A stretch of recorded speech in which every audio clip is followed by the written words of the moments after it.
UPS එකක සාමාන්‍යයෙන් එන common problem එකක් තමයි කාලයක් පාවිච්චි කරගෙන යද්දී ඊට පස්සේ සාමාන්‍යයෙන් අවුරුද්දක් දෙකක් වගේ ගියාට පස්සේ මේකේ තියෙන batteries ඒකේ තියෙන life time එක නැති වෙලා එතනින් එහාට මේක support කරන්නේ නැති වෙනවා. current එක තියෙන වෙලාවට electricity එක තියෙන වෙලාවට වාගේ desktop එක වැඩ කරාට power cut එකකදී electricity එක cut වුණොත් එතනදී UPS එකත් off වෙලා යනවා. ඉතින් මේ විදිහට UPS එක off වෙලා යන්න ප්‍රධානම හේතුව සාමාන්‍ය විදිහට වැඩ කරලා power cut එකකදී ඒකේ තියෙන battery වල තවදුරටත් backup එකක් නැති එක. ඉතින් මේක replace කරගන්න විදිහ තමයි මේ වීඩියෝ එකෙන් කියන්නේ. ඉතින් මෙතනදී UPS එක අනිත් පැත්ත හැරෙවට පස්සේ අපිට screws 4ක් තියෙනවා. ඒ වගේම මේ model එකේදී DCP අපිට තව screw එකක් තිබ්බා. ඒ වගේම clip දෙකක් තිබ්බා.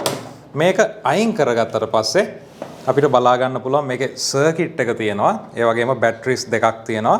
ඉතින් මේ batteries මම disconnect කරගෙන තියෙන්නේ. ඔයගොල්ලන්ට පේනවා ඇති battery එක මොන විදිහටද තියෙන්නේ කියලා. ඒ වගේම මේකේ model එක අපි බැලුවොත් 12 volt 7 amp power battery විදිහට තමයි තියෙන්නේ. ඉතින් මේ වගේ batteries දෙකක් මෙතන අඩංගු කරලා තියෙනවා. ඉතින් මේක ගලවද්දී අපිට එක battery එකක ඔයගොල්ලන්ට බලා ගන්න පුළුවන්.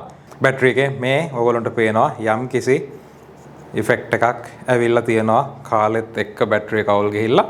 ඉතින් මේ දේවල් එක අපි මාකට් එකෙන් ගන්න තියෙන batteries තියෙනවා. මේ වගේ battery එකක් පාවිච්චි කරන්න පුළුවන්. same model වෙන්න ඕනේ 12 volt 7.2 amp power battery එකක් තියෙන්නේ. ඉතින් එක එක capacity තියෙනවා. සාමාන්‍යයෙන් ඔයාලට මේක මාකට් එකේ 8 amp power ගන්නත් පුළුවන් 12 volt. මම මේකෙන් දෙකක් අරගෙන තියෙනවා. ඉතින් මේ batteries වලට ඕනේ නම් ඔන්න PC Guide එකේ website එකට ගිහිල්ලා store එකෙන් ගෙදරටම ගෙන්න ගන්න order කරන්න පුළුවන්. link එක පල්ලෙහා දාලා තිනවා. අපි බලමු කොහොමද replacement process එක යන්නේ කියලා. ගොඩක් ලේසි.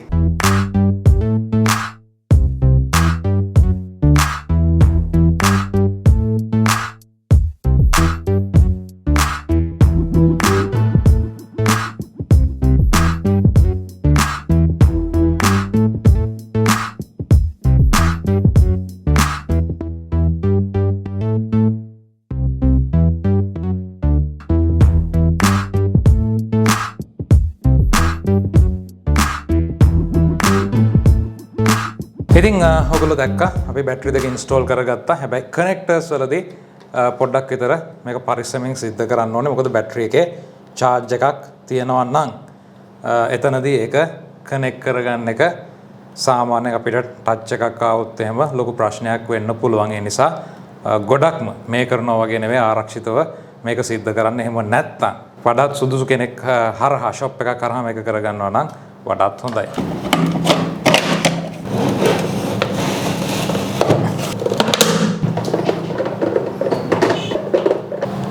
right ඉතින් මේ තියෙන්නේ අපි සම්පූර්ණයෙන්ම බැටරි රිප්ලේස් කරගත්ත UPS එක. ඉතින් මේ බැටරිස් වලට මාකට් එකෙන් මිලදී ගද්දී warranty එක විවිධ කාලවල වලට ගන්න ටික ටික වැඩි වෙනවා.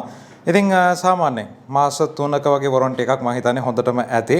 මොකද බැටරි එකක් fail වෙනවා නම් ඒ කාලය තුල fail වෙන්න පුළුවන්. නමුත් ඔයාලට අර extra step එකක් විදිහට ටිකක් වැඩි කාලයක් වගේ ගෙවන ගානට warranty එක ගන්න ඕනේ නම් වැඩි ගානකට යන්න. ඉතින් මේ විදිහට තමයි replacement එක සිද්ධ වෙන්නේ.